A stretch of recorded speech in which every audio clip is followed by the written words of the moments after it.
Cops arrest black woman for no reason. Then she shows her FBI badge. The storm clouds that loomed over Chicago that afternoon were nothing compared to the tempest about to tear through the city's police force. In a single moment, a routine traffic stop gone wrong, lives would twist, loyalties would fracture, and corruption would be dragged, screaming, into the light. A young black woman, calm and self-assured, found herself handcuffed on the sidewalk without reason. What the arresting officers didn't know was that behind her quiet gaze lay a secret that could bring the entire precinct to its knees. She was an FBI agent. The ripples of that revelation would soon become a tidal wave of reckoning. Nicole Harris was born on the south side of Chicago, where sirens often filled the night air like a broken lullaby. Her parents, Ray and Donna Harris, worked hard to keep food on the table. Ray was an electrician at a local factory. Donna was a schoolteacher who instilled an unshakable sense of ambition in her children. They lived in a modest two-bedroom apartment just a few blocks from Washington Park. The area, while vibrant in cultural heritage, battled poverty, gang violence, and strained relationships with the police. For Nicole, growing up in that environment was both a challenge and an inspiration. When she was only 8, she witnessed a brutal altercation outside her bedroom window. A teenage boy, no older than 17, was slammed against the hood of a squad car by officers twice his size. She never discovered what triggered that force, but the haunting image etched itself permanently into her memory. Nicole watched as the boy screamed for his mother while bystanders shouted at the police to stop. Instead of feeling helpless, Nicole felt something else that day, an ember of defiance against injustice. She had always been a clever child, curious about how things worked, especially human systems. After that night, she vowed to be part of the system that would protect people like that boy, people who had nowhere else to turn, who felt powerless. Throughout school, Nicole excelled academically. She had laser-focused goals: criminal justice, law enforcement, forensics, anything that would enable her to understand crime and law from the inside. Her mother supported her every step of the way, seeing Nicole's fierce passion for justice as a reflection of their family's resilience. But her father worried about the dangers. "Policing is a tough job," he would say. "Being a young black woman in that world is even tougher." Nicole, however, was unrelenting. She applied for every relevant internship she could find. She studied late into the night. By the time high school ended, she was valedictorian. She went on to major in criminology at the University of Illinois at Chicago UIC. There, she became fascinated by the role federal agencies played in investigating civil rights violations and organized crime. The Federal Bureau of Investigation, headquartered at the J. Edgar Hoover Building in Washington, D.C., captured her imagination. She read everything she could find about famous FBI cases, from counterterrorism operations to civil rights probes. Eventually, her impeccable grades and glowing recommendations led her to an internship with the FBI's Chicago field office. The environment was rigorous, disciplined, and sometimes daunting, but she thrived. Nicole took to the FBI's internal culture like a fish to water. She learned negotiation tactics, investigative techniques, and the agency's guiding principles: fidelity, bravery, integrity. Those words weren't just a motto. For her, they became a personal doctrine. After graduation, she underwent the FBI's notoriously challenging application process interviews, polygraph tests, background checks, physical fitness standards. Many doubted whether she could succeed so young, so quickly, but Nicole's unwavering determination and flawless record spoke louder than any naysayer's assumptions. On the day she received her acceptance letter into Quantico, she cried tears of gratitude. It felt like crossing an invisible threshold, from that 8-year-old girl staring out the window at a horrifying scene to the woman standing on the brink of a career that could help right those wrongs. She headed to Virginia for training, immersing herself in firearms proficiency, defensive tactics, legal issues, intelligence analysis. The instructors pushed her to her limits, physically and mentally. While some recruits faltered, Nicole's clarity of purpose kept her afloat. When she finally graduated from the FBI Academy, it was the proudest moment of her life. Her mother traveled to Quantico to see her daughter receive the badge. Nicole's father, a quieter man, put his arm around her and whispered, "You've made us proud, baby girl. Always remember why you started this journey." Now a special agent, Nicole found herself assigned back home to the Chicago field office on West Roosevelt Road. She considered the appointment both a blessing and a heavy responsibility. She knew how complicated the relationship between the Chicago Police Department (CPD) and local communities could be, but she also believed in the potential for collaboration and reform. She wanted to be a bridge, someone who understood the struggles of the neighborhoods and the demands of law enforcement. No matter how intense the workload became, Nicole's sense of mission remained unwavering. She was determined to bring justice where it was needed most, focusing on community outreach and federal investigations into violent crimes that plagued neighborhoods just like the one she grew up in. She was no stranger to the reality of being a black woman in a predominantly white, male field. She faced her share of skeptical glances and microaggressions, but she wore her badge with pride. In every room she stepped into, she carried her upbringing, her experiences, and her relentless commitment to fairness. In this city of grit and hope, Nicole believed that change was possible. She never guessed that her commitment would soon be tested in the most personal way possible on a sun-scorched street where a pair of overzealous cops would attempt to arrest her without cause. Chicago was a city of contrasts.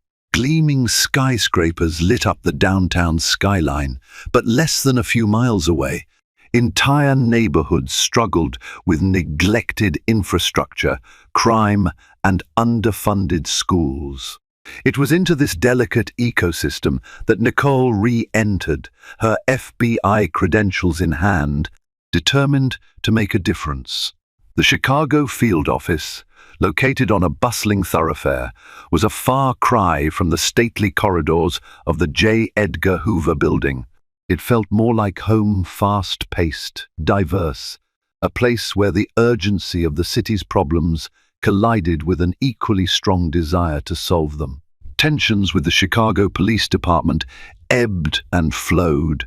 On the surface, the CPD and FBI worked together on joint task forces, combating gang violence, narcotics distribution, and terrorism threats. Yet behind closed doors, there was friction. Some local officers distrusted federal interference, while some feds criticized the CPD's track record of alleged brutality and misconduct. Recent high-profile incidents of police violence had set the city on edge. Protest marches became almost routine, sparking heated debates in city council meetings and on social media. Nicole felt the tension whenever she passed a CPD cruiser. At times, the officers waved politely, but more often she could sense the unspoken question in their eyes. Which side are you on? To Nicole, there was only one side: justice. But she also knew the world wasn't that simple. She often visited the neighborhoods where she grew up, encouraging residents to share concerns about law enforcement. Some folks saw her FBI jacket and refused to speak, believing federal agents were just an extension of an oppressive system. Others opened up, relieved to see a familiar face in a position of power. She gathered stories of corruption, but she also learned of good cops working tirelessly to protect their communities. Everywhere she turned, there were contradictions, complexities, and struggles, and a city weighed down by a history it couldn't easily shake off. Her supervisors at the FBI recognized her unique perspective. She was frequently assigned to community outreach, bridging gaps between federal agents and local leaders. Nicole believed she was making progress. People were calling in tips more frequently. Trust in the agency was growing. Yet she understood that real change would take time. In the midst of such precarious relations, Nicole never expected to be personally targeted by rogue officers. She carried her credentials everywhere, as required. She knew her rights and the law. She believed in the system's ability to self-correct, but the city's tension was a tinderbox, just waiting for a spark. That spark would come on a sweltering August afternoon, when an innocuous trip to pick up a housewarming gift for a friend would set in motion a chain of events that rocked the city and challenged Nicole's faith in the very institution she served. It was a Saturday, and Nicole finally had a day off. She wanted to do something thoughtful for her close friend Sarah, who had just moved into a new apartment. Sarah had raved about a small boutique in the River North neighborhood that sold handcrafted ceramics. Determined to find the perfect gift, Nicole hopped into her silver sedan and headed across town. The sun beat down mercilessly, reflecting off the asphalt and the gleaming skyscrapers. The forecast promised temperatures soaring into the high 90s, with humidity so thick it felt like walking through soup. Nicole welcomed the air conditioning inside her car. She turned up the radio, letting a soulful R&B track fill the space. Traffic was heavier than usual. Tourists crowded the sidewalks to explore Chicago's famed architecture and restaurants. As Nicole inched forward in congested lanes, she tried to relax, reminding herself this was her day to unwind, to focus on something besides investigations and paperwork. She briefly glanced at her phone, resting in the center console. No urgent messages. Just the way she wanted it. Finally, Nicole exited the highway near River North. The streets were narrower here, lined with upscale galleries, trendy cafes, and artistic murals that gave the neighborhood its charm. She noticed a couple of squad cars parked along the curb, lights off, as officers chatted with each other. It seemed ordinary enough. River North was a hot spot, and the CPD often maintained a visible presence to deter crime. Finding a space near the boutique proved challenging, so Nicole circled the block. On her second pass, she spotted a parallel parking spot half a block from her destination. She maneuvered carefully, turned off the engine, and stepped out into the punishing heat. She had just locked her car when a shout made her turn around. Two officers, both white men in their 30s, were approaching. One was tall, muscular, with a crew cut. The other was shorter, stocky, with a mustache that seemed to bristle with irritation. "Hey, you, stop right there," the taller officer barked. Nicole froze, perplexed. She hadn't done anything. At least, nothing she could think of. She glanced around, wondering if he was addressing someone else, but there was no one else nearby. "Yes, officer?" she asked, keeping her tone calm. The second officer, with the mustache, pointed at her car. "We need to see your ID and registration, now." Nicole frowned. "Is there a problem?" He stepped closer, eyes narrowing. "You're illegally parked." Nicole looked back at her car. The sign clearly indicated 2-hour parking was allowed, and she was well within the lines. She pointed this out. "Actually, I'm parked legally." The tall officer scoffed. "Don't get smart with us. Turn around, hands on the hood." Her heart began to race. This was definitely not standard procedure for a simple parking dispute. She contemplated showing them her FBI badge right then, but caution took hold. She wasn't wearing her service weapon, given it was her day off, but she did have her credentials in her wallet. She decided to comply for the moment. "Look, there's no need for this," she said gently. "I'm an FBI agent. If you'd allow me to, FBI," the stocky officer mocked with a laugh. "Sure you are." Before she could finish speaking, the tall officer grabbed her arm and spun her around, pushing her against the side of her car. The roughness of his grip shocked her. her cheek pressed against the heated metal of the hood, the scorching temperature stinging her skin. "Are you resisting?" the tall officer growled. "I'm not resisting," Nicole said, her voice tight with anxiety and a growing sense of outrage. She tried to remain calm, mindful of how quickly these situations could escalate. Bystanders began to stop, eyeing the unfolding scene. A couple of people took out their phones, starting to record. Nicole could see them in her peripheral vision. She felt humiliation creep into her chest, but also a surge of determination. This was exactly the kind of abuse of power she had joined the bureau to fight. The stocky officer rummaged through her purse, which she had dropped on the sidewalk when they grabbed her. "We'll see about these so-called FBI credentials," he sneered. "Probably fake ID." Nicole's mind raced. Even though she knew she had done nothing wrong, the intense fear of being a black woman pinned by two aggressive cops in a city already fraught with tension was overwhelming. She'd never felt so powerless, even though she was armed with the knowledge and authority of a federal agent. As the officers continued their search, Nicole tried to breathe evenly. She looked at the small crowd gathering, many filming. In some ways, the cameras felt like her only protection at this moment. She locked eyes with a young black man holding his phone.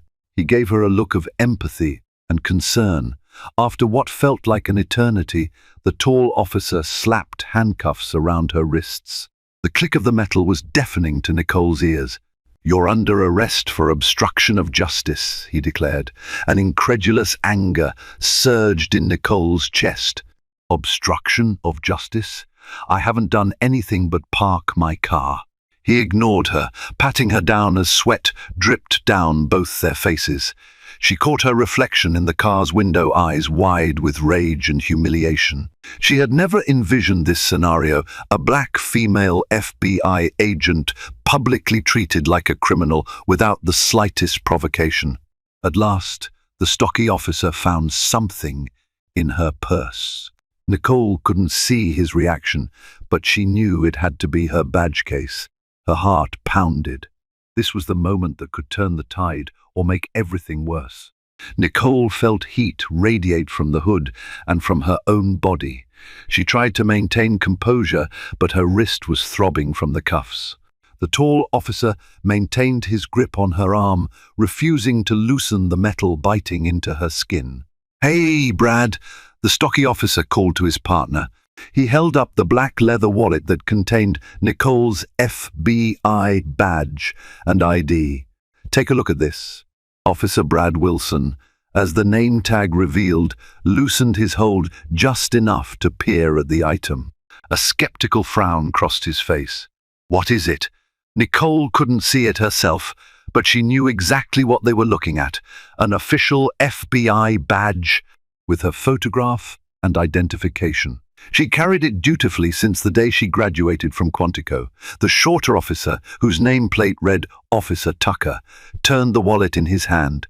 "It's some kind of badge, FBI seal and all." A momentary silence hung in the humid air, as if the entire street held its breath. Some bystanders murmured. Nicole heard someone whisper, "Oh my God, she really is FBI."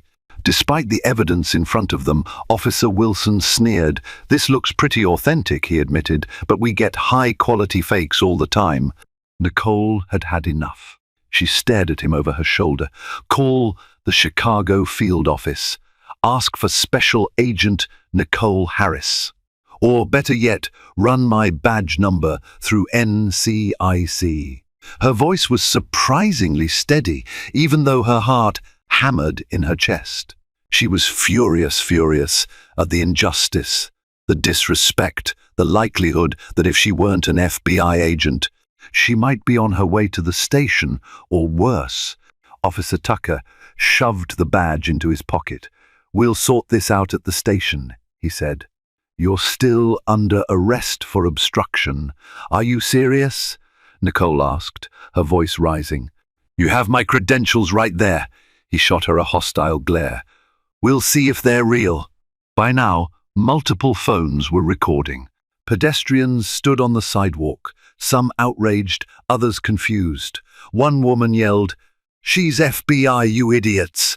Another man hollered, "That's messed up. Let her go." Officer Wilson gestured to the crowd, irritation twisting his features. "Back off, or you'll be next." Nicole felt despair, anger, and a tinge of fear swirl inside her. She knew all the protocols, but the scenario was spiraling out of control. She couldn't believe these officers' stubborn refusal to acknowledge the truth. Just then, another squad car pulled up, lights flashing. Two more officers jumped out, looking alarmed at the scene. "What's going on here?" one of them asked, eyeing Nicole in cuffs and the growing throng of onlookers. Officer Tucker waved the badge wallet. "Says she's FBI, but we're verifying." The newcomer glanced at the badge in Tucker's hand, then at Nicole. "Let me see that ID." Nicole braced herself, hoping rationality might finally prevail.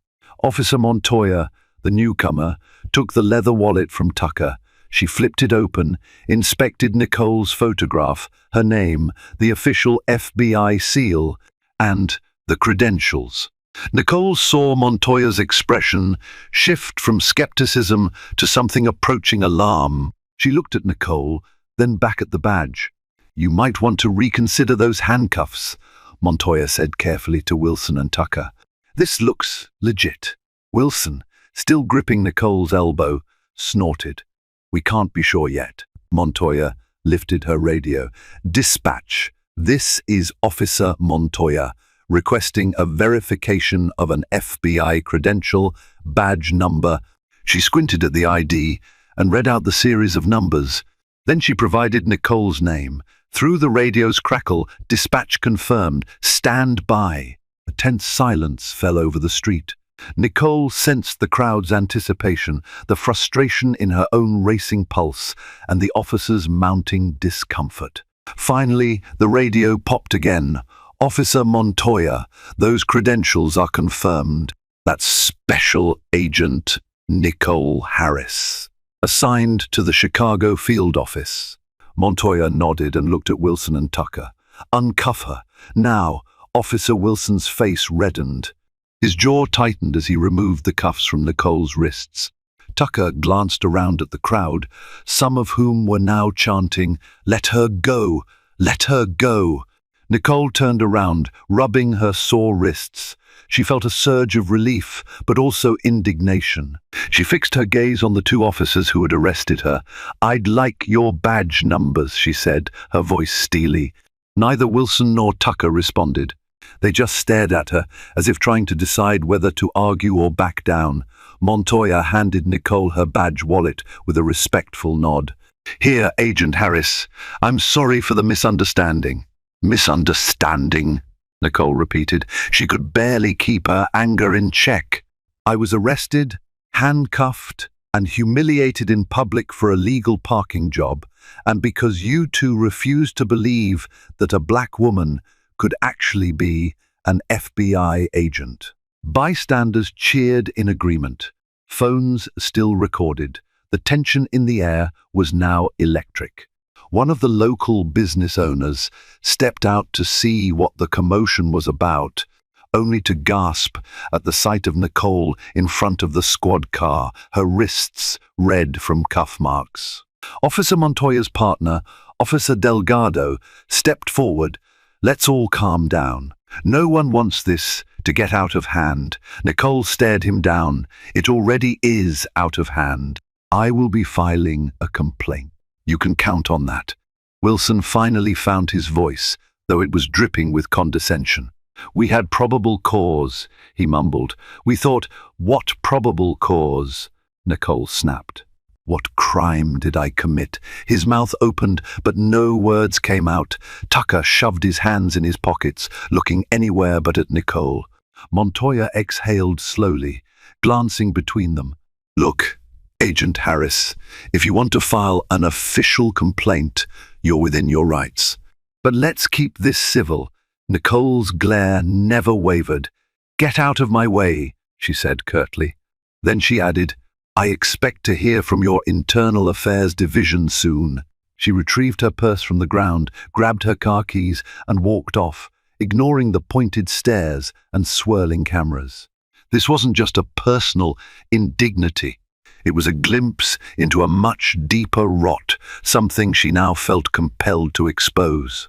Nicole managed to buy Sarah's housewarming gift, but her mind was elsewhere. Her hands trembled as she drove home, running on adrenaline and fury. She replayed the incident in her head, how brazenly the officers dismissed her, how quickly they escalated to force. By the time she got home, she was still shaking. She set the ceramic vase on her kitchen counter, swallowed some water, and tried to gather herself. She contemplated her options. Filing a complaint against police officers wouldn't be complicated, especially with multiple witnesses and recorded evidence. But she knew how these processes often went: lengthy investigations, vague outcomes, minimal accountability. Her phone vibrated. A text from a colleague at the Chicago field office. "Have you seen this video on Twitter? Looks like you." Heart pounding, Nicole opened the Twitter link. Someone had posted a video of the entire confrontation.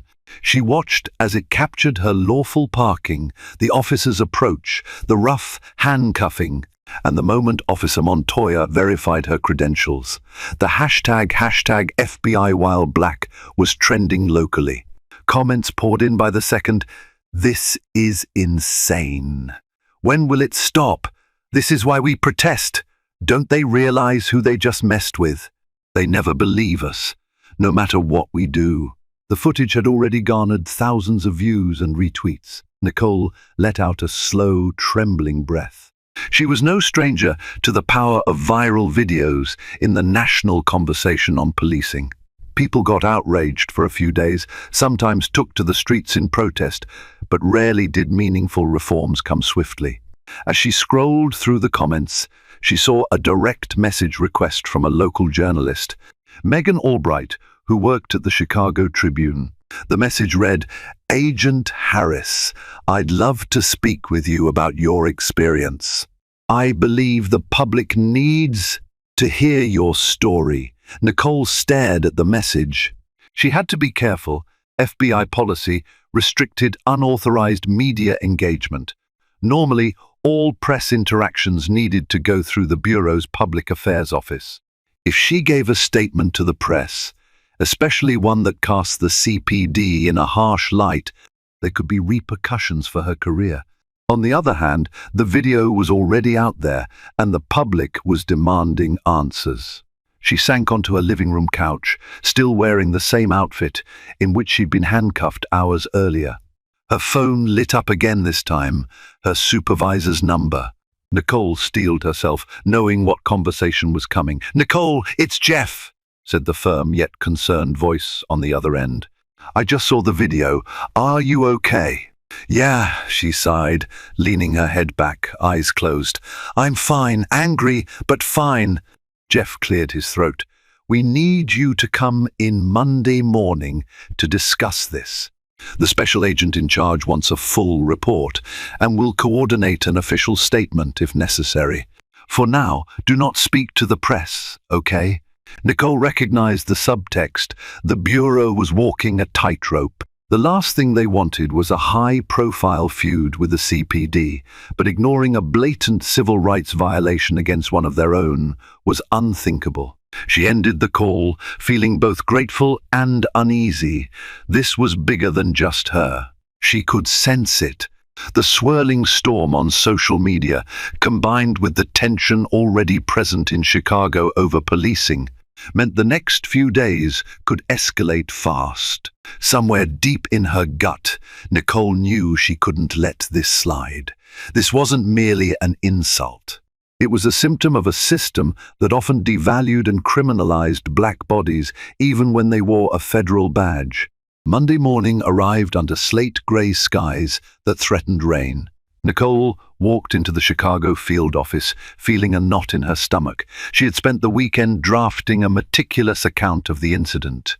The tension of waiting for official action, combined with the relentless onslaught of social media chatter, had made for a sleepless couple of nights. Her supervisor, Jeff Wallace, was waiting in the conference room alongside the Assistant Special Agent in charge ASAC, Linda Baker, and two representatives from the Bureau's Office of Professional Responsibility, OPR. They greeted Nicole gravely, offering her a seat. "Agent Harris," Baker began, her voice measured and formal, "we've reviewed the video footage and your written report. The Bureau considers this a serious matter." Nicole nodded. "Thank you, I appreciate the support. But I'm worried the CPD will either try to dismiss what happened or double down on their narrative."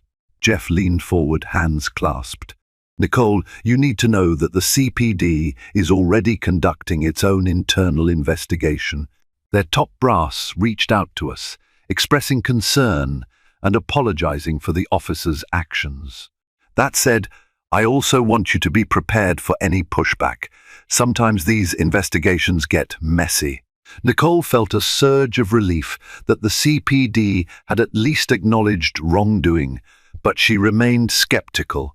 She'd seen too many cases of apologies that later morphed into spin campaigns.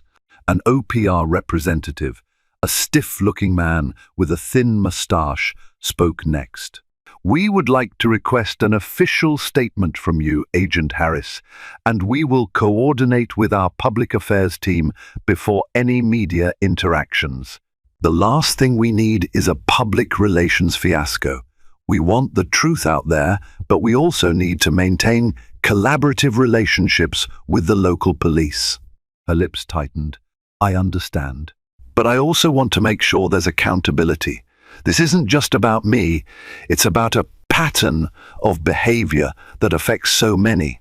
Baker gave her a sympathetic look. "Believe me, we're aware. The director in DC was briefed on the situation. He wants this handled promptly and fairly." Nicole glanced at Jeff. "What do you need from me now?" He sighed. "We'll be setting up a meeting with CPD leadership, along with their internal affairs. We need your testimony, your badge camera records, if available though you weren't on duty, so I assume that's not applicable, and any additional evidence. There are at least 6 different cell phone videos circulating, so that also will come into play." Nicole nodded again, steeling herself. "I'm ready." As she left the conference room, she could feel the weight of the Bureau's eyes upon her. This case wasn't just her personal quest for justice. It had become a public test of how federal and local law enforcement dealt with allegations of racial profiling and misconduct, especially when the victim was one of their own. Outside, the sky finally let loose a torrent of rain, pattering against the glass windows of the field office. Nicole watched the downpour and wondered if it was some kind of omen. Change often came like a storm, turbulent, chaotic, but ultimately cleansing. She could only hope the city was ready for it. That afternoon, Nicole arrived at the Chicago Police Department's headquarters on South Michigan Avenue. A formal meeting had been scheduled between her, representatives from the FBI CPD's Internal Affairs Division, and the CPD's top brass.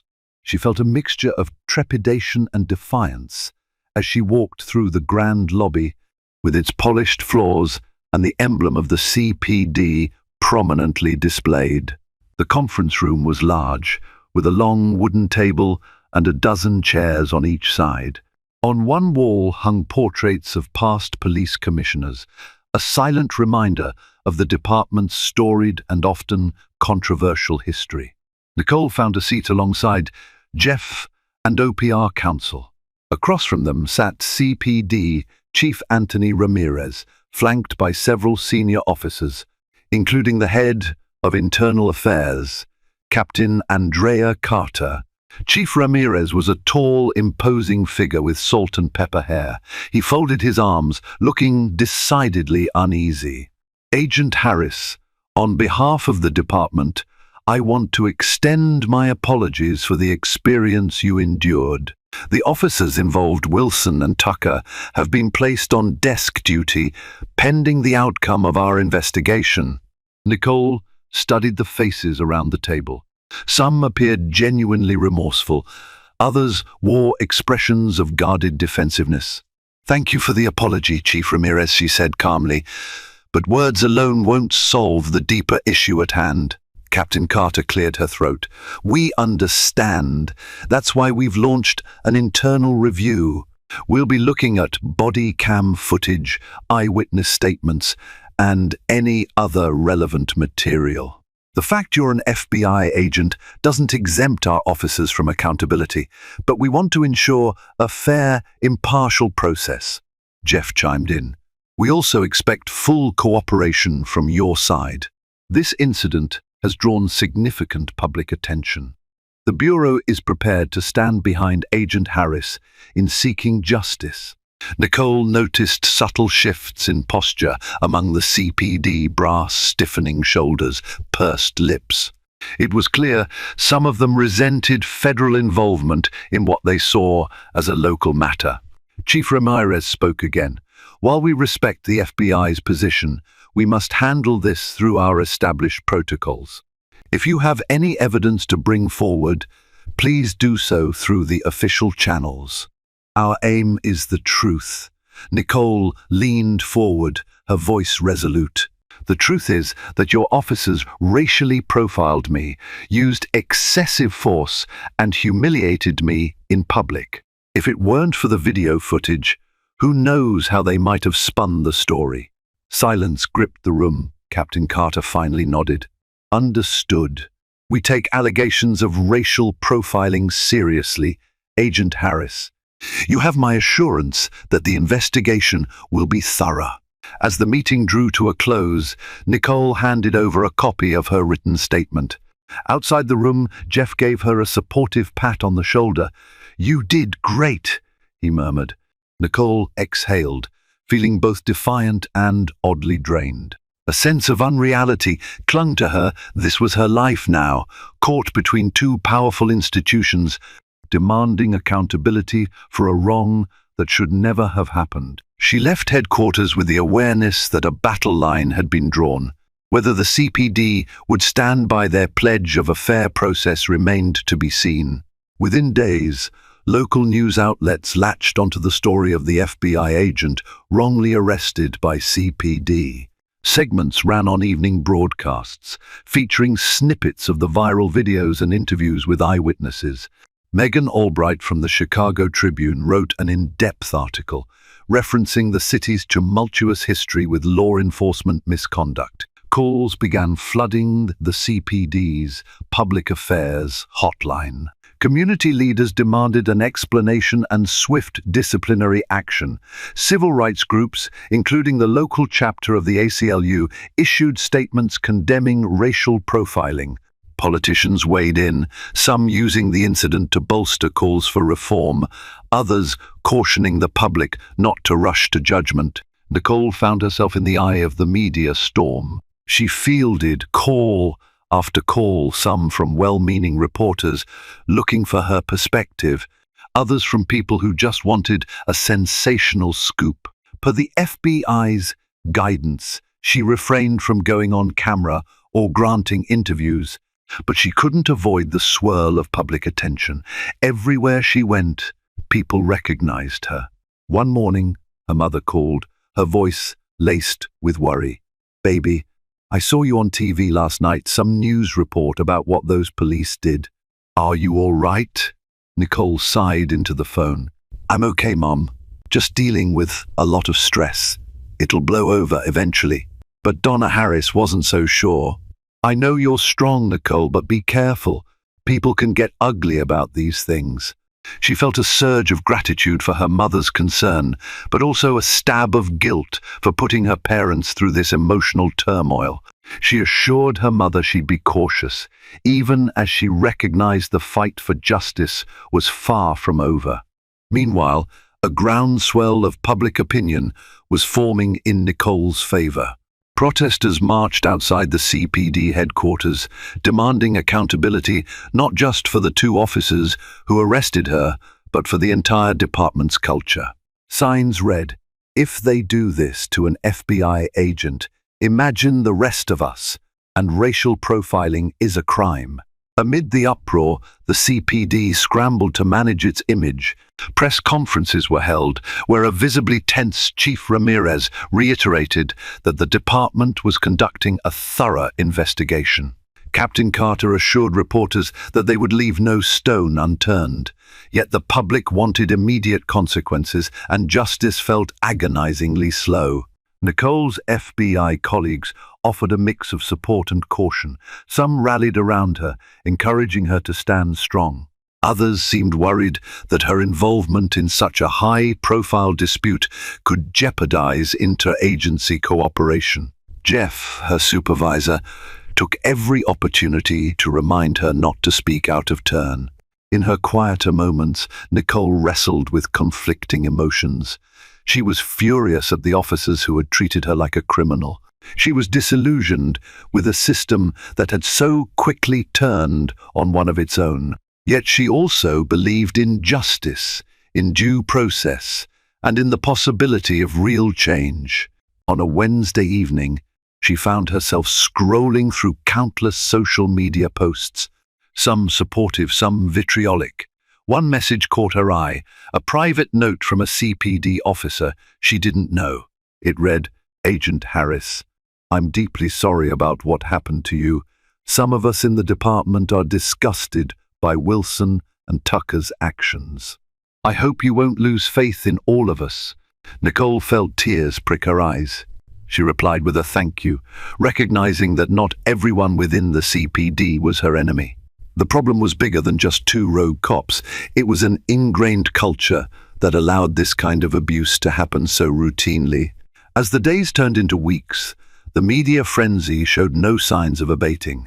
Even national outlets began picking up the story, linking it to broader debates about policing in America. Nicole realized she had become something of a symbol, a black woman standing at the intersection of federal law enforcement and the fight against systemic racism. It was a responsibility she never asked for, but she refused to shy away from it. Instead, she used the momentum to push for broader conversations, quietly urging the FBI's leadership to back meaningful reforms. If the spotlight was on her, she reasoned she might as well use that light to expose deeper truths.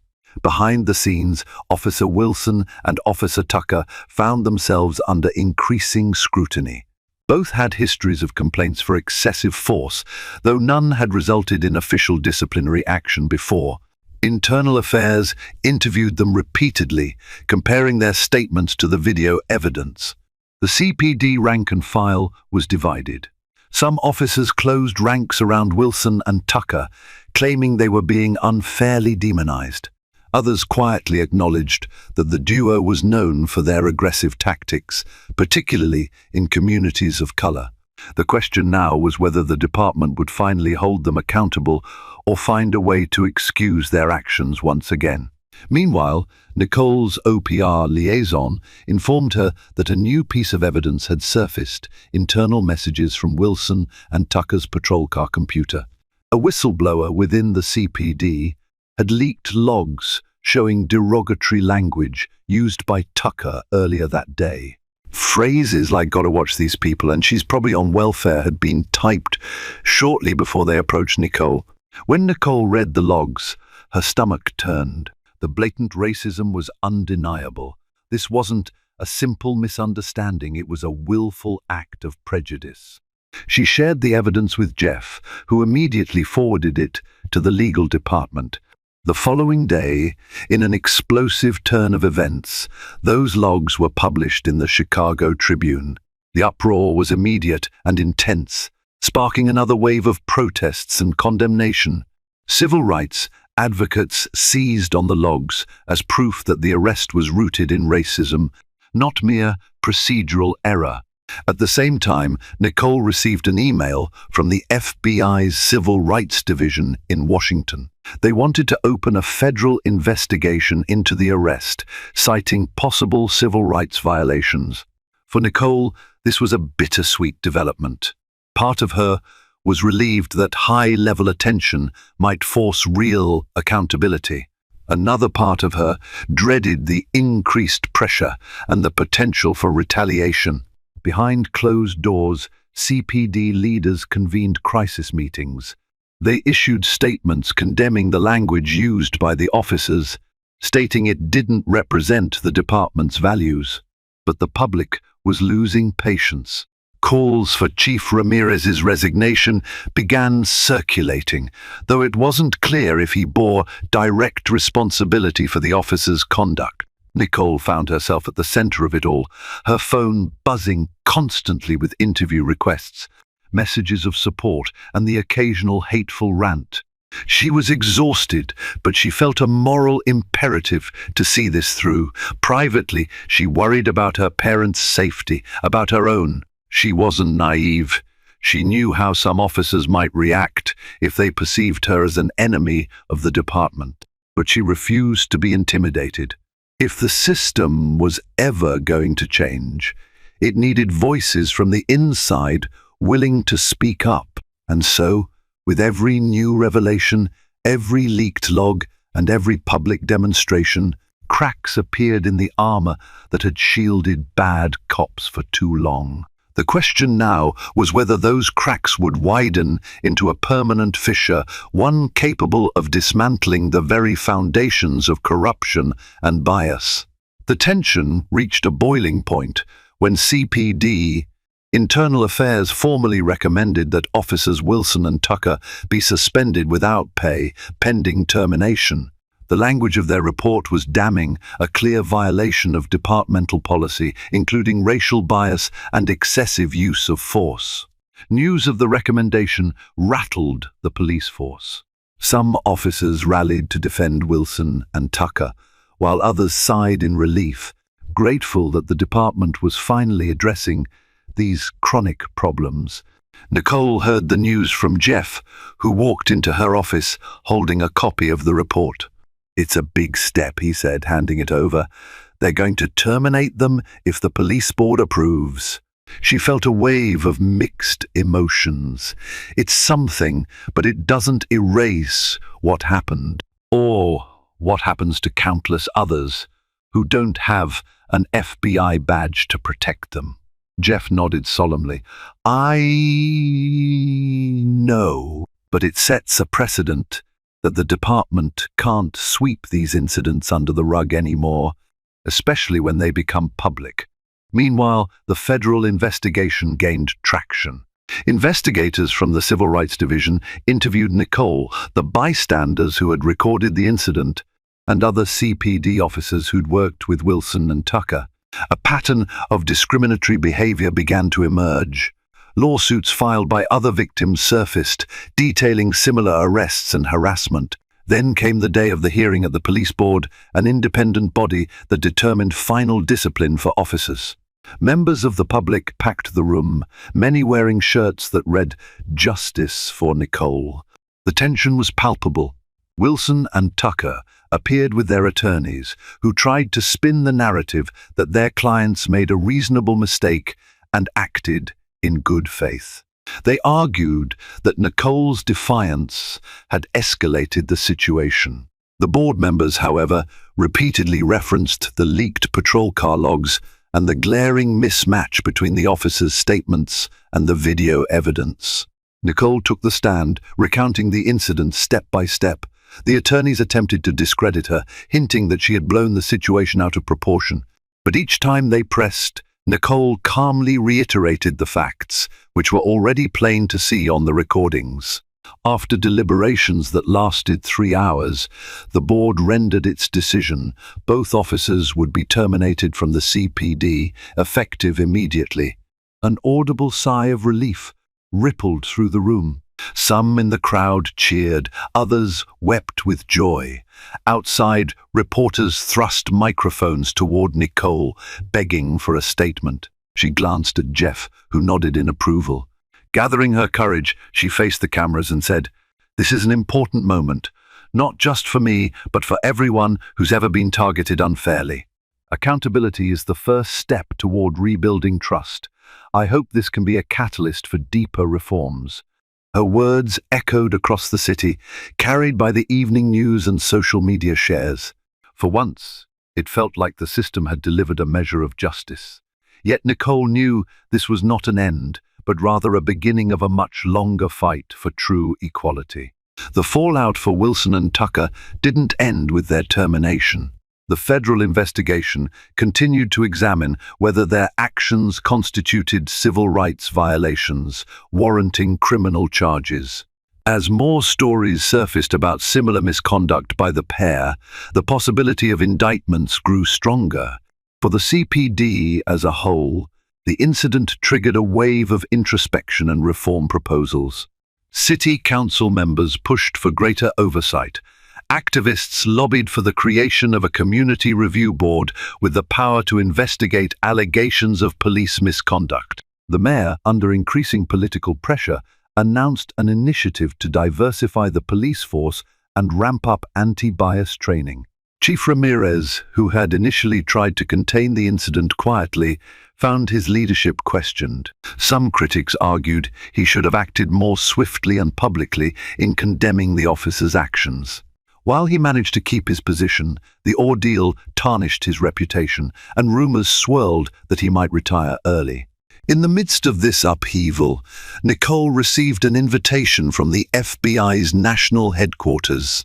They wanted her to participate in a panel on law enforcement ethics and racial bias.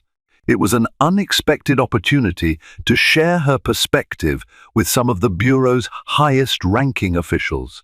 She flew to Washington, D.C., feeling both honored and overwhelmed. The panel took place in a stately conference hall at the J. Edgar Hoover Building. Seated alongside other prominent figures, civil rights attorneys, experienced FBI agents, and even a few police chiefs, Nicole spoke candidly about her experience. "This isn't just about me being an FBI agent," she said, her voice resonating across the room. "It's about the wider reality that people of color face every day, fear of being unjustly targeted, mistreated, or worse by law enforcement. We must do better. That requires not just punishing bad actors, but transforming the entire culture that enables them." Her words drew applause, and several agents approached her afterward, sharing their own stories and offering support. Some expressed frustration with their local police partnerships, acknowledging the tension between federal ideals and on-the-ground realities. Nicole felt a glimmer of hope, sensing that momentum for real change was building, at least in some pockets of federal law enforcement. Back in Chicago, Nicole resumed her duties at the field office. There was a newfound respect from colleagues who saw her not just as an agent, but as a symbol of courage and integrity. Still, the scars from her ordeal ran deep. She found herself double-checking her rear-view mirror whenever she passed a CPD cruiser, a habit she hated but couldn't quite break. One afternoon, she received an unexpected visitor, Officer Montoya, the one who had listened to the badge verification on the scene. Montoya walked into the lobby of the field office, looking nervous, holding her cap in her hands. "Agent Harris," Montoya said, voice trembling slightly, "I just wanted to say I'm sorry. Sorry for not standing up sooner, for not doing more in the moment. I hope you can forgive me." Nicole studied the officer's remorseful expression and extended a hand. "Montoya, I appreciate that. I don't hold grudges against people trying to do the right thing. We all need to be braver when we see wrongdoing." The two shook hands, an unspoken acknowledgement passing between them. Real change demands personal courage, even when it means challenging colleagues or superiors. And so, while the city still faced daunting challenges, deep-rooted corruption, racial divides, and civic unrest, there were signs of progress. Honest conversations were happening in precincts, in community meetings, and in the corridors of power. A sense of possibility took root, fragile but real. Nicole found herself inspired by that possibility.